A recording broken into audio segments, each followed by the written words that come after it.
একসময় পাহাড়ের মাঝখানে অবস্থিত একটি অদ্ভুত গ্রামে মিলো নামে একটি ছোট ছেলে বাস করত। তিনি তার উজ্জ্বল হাসি এবং সদয় হৃদয়ের জন্য পরিচিত ছিলেন, কিন্তু মিলোর পরিবার দারিদ্র্যের মধ্যে বাস করত। তার বাবা, একজন নম্র কৃষক, শেষ মেটাতে লড়াই করেছিলেন এবং তাদের ছোট কুটিরটি তাদের প্রতিকূলতার কঠোর বাতাস থেকে আশ্রয় দেওয়ার জন্য যথেষ্ট ছিল না। তাদের কষ্ট সত্ত্বেও মিলো তার আশাবাদ হারায়নি। তিনি প্রায়শই গ্রামে ঘুরে বেড়াতেন, প্রয়োজনে কাউকে সাহায্য করতেন, জীবনের স্টেশন নির্বিশেষে। তার উদারতার কোনো সীমা ছিল না এবং তার নিঃস্বার্থতা তার সাথে দেখা সকলের হৃদয় স্পর্শ করেছিল। এক ঠান্ডা শীতের দিনে মিলো যখন রাস্তায় ঘুরে বেড়াচ্ছিল, তখন সে একটি ছেঁড়া শালের নিচে কাঁপতে থাকা একজন বয়স্ক মহিলার উপর হোঁচট খেয়েছিল। সেকেন্ড চিন্তা না করে সে তার কাছে গেল এবং তাকে উষ্ণ রাখার জন্য তার নিজের কোট অফার করল।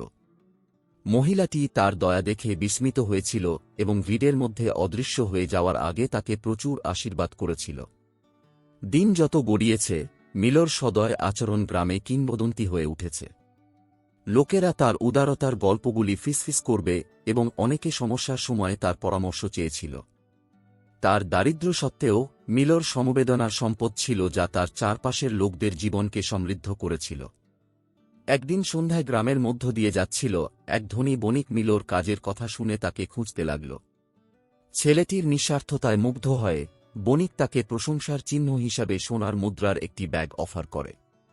মিলো এই অঙ্গভঙ্গিতে বিস্মিত হয়েছিলেন, কিন্তু তিনি বিনয়ের সাথে প্রস্তাবটি প্রত্যাখ্যান করেছিলেন, ব্যাখ্যা করেছিলেন যে তার সুখ বস্তুগত সম্পদ থেকে নয় বরং অন্যদের সাহায্য করা থেকে এসেছে। মিলোর কথায় বণিক অনুপ্রাণিত হয় এবং তাকে স্বর্ণের ব্যাগটি উপহার হিসাবে দেওয়ার জন্য জোর দেয়, তাকে তার নিজের জীবনকে আরও উন্নত করার জন্য এটি ব্যবহার করার আহ্বান জানায়।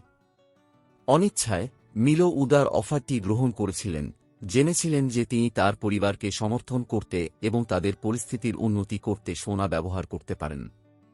বণিকের উপহারের মাধ্যমে মিলোর পরিবার তাদের খামারের জন্য আরও বীজ কিনতে সক্ষম হয়েছিল, সেই বছর একটি প্রচুর ফসল নিশ্চিত করেছিল। তাদের ভাগ্যের পরিবর্তনের সাথে সাথে মিলো গ্রাম জুড়ে দয়া এবং সদিচ্ছা ছড়িয়ে দিতে থাকে, সবাইকে মনে করিয়ে দেয় যে সত্যিকারের সম্পদ সোনা বা ধন সম্পদে নয়, হৃদয়ের ঐশ্বর্যে নিহিত। এবং তাই মিলোর গল্প, সোনার হৃদয়ের দরিদ্র ছেলেটি, উদারতা এবং উদারতার শক্তিতে একটি নিরন্তর পাঠ হয়ে উঠেছে। এটি প্রমাণ করে যে এমনকি অন্ধকারতম সময়েও সমবেদনার একক কাজ পৃথিবীকে আলোকিত করতে পারে।